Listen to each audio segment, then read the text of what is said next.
اسلامی عزیز، آپ ناراض ہو جائیں، خوش ہو جائیں، ہمیں آپ سے کوئی آپ کو خوش کرنا بھی نہیں ہے، ناراض بھی نہیں کرنا ہے، ہم نے اللہ کو سامنے رکھنا ہے۔ یہ ایک بات۔ ایک اصولی زندگی ہوتا ہے، ایک غیر اصولی زندگی ہوتا ہے۔ اصولی زندگی اس کو کہتے ہیں جس کو اپنانے کا آپ کے پاس دلیل ہو، چھوڑنے کی مذمت ہو، اس کو زندگی کہتا ہے۔ نمبر 3، دلیل جو ہے سب کہتا ہے، یہ دلیل صحیح نہیں ہے، سب کہنے سے صحیح نہیں ہوتا۔ فلاں تنہا کہتا ہے، صرف 2 آدمی ہیں، 3 آدمی ہیں، یہ بھی دلیل نہیں ہے، وہ غلط کہتا ہے۔ کم غلط کی دلیل ہے، کثرت صحیح کی دلیل نہیں ہے۔ سمجھ میں آیا؟ اس اصول کے تحت آپ نے جہاں سے مجھ سے بات کرنی کرے، آپ اپنے آپ کو سمجھتے ہیں، آپ سے مراد آپ جب خطاب میں ہیں، میرے سامنے مخاطب ہیں، جتنے بھی آپ کے حلقہ جو خود کو دین سمجھنے والے سمجھتے ہیں، ان سے خطاب، جاہلوں کو تو چھوڑ دو۔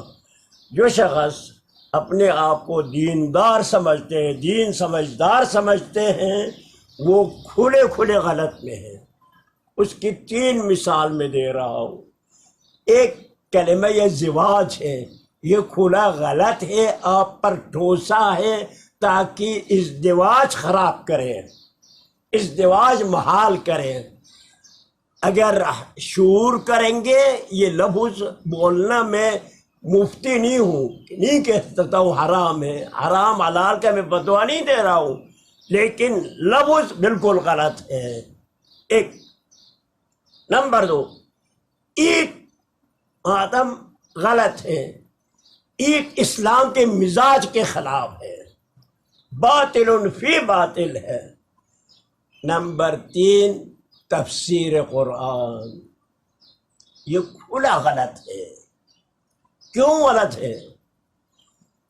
تفسیر یہ لفظ مادہ فسرہ سے لے لیں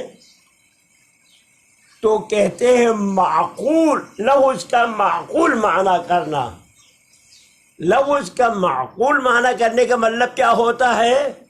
غور کریں، یہ نظریہ یہ معتزلہ ہے، قرآن کا عقلی معنی کرنا لفظ سے ہٹ کے۔ سمجھ میں آیا؟ معتزلہ عقائد پڑھو۔ معتزلہ کہتے ہیں ہم قرآن کو عقل سے سمجھیں گے۔ ایک نمبر 2، باطن نے کہا ظاہر قرآن حجت نہیں ہے، مراد نہیں، ظاہر قرآن مراد نہیں ہے، باطن قرآن مراد ہے۔ تو یہ دونوں جوڑ کے قرآن سے منہ موڑنے کے لیے یہ لفظ استعمال کیا ہے۔ اب آگے جا کے کہیں سے آ جائے آپ، سمجھ میں آ؟ یہ لفظ بذات خود اپنی جگہ آپ کے منہ سے غلط جو ہے نا راستے پہ آپ لگایا ہے۔ اس کی دلیل کہ انہوں نے لکھا ہے قرآن کا قرآن سے معنی کرنا، یہ تو ناممکن ہے۔ ایک انسان کو ایک آیت پتہ نہیں چلے گے تو دوسری آیت کا اس آیت کیسے پتہ چلے گا؟ مشکل بنانے کے لیے بدنیتی پر مبنی ہے۔ یعنی اگر کوئی قرآن پر عبور رکھتا ہو تو وہ کر سکتا ہے، ایک آیت سے دوسری آیت کی شاہد۔ جو شخص قرآن کو پہلے بار چھویا ہے وہ کیسے ادھر سے معنی کریں گے؟ تو یہ آپ کو غلط طریقہ سہایا ہے۔ نمبر 3، سنت سے تفسیر کریں گے۔ سنت کا معنی کیا ہے؟ سنت کا معنی ایک مسلسل زندگی ہے کا نام ہے۔ پیغمبر کی سنت جو 23 سال ہمیشہ یہی کرتے، تکرار کرتے، ہر شخص نے مسلمان نے دیکھا ہے، اس کو سنت کہتے ہیں۔ آپ نے سنت میں تب نیا اصطلاح بنایا ہے۔ نیا اصطلاح کیا بنایا ہے؟ قول پیغمبر، فعل پیغمبر، تقریر پیغمبر، یہ اس سے باہر ہے۔ یعنی سنت کے معنی سے الگ معنی ہے۔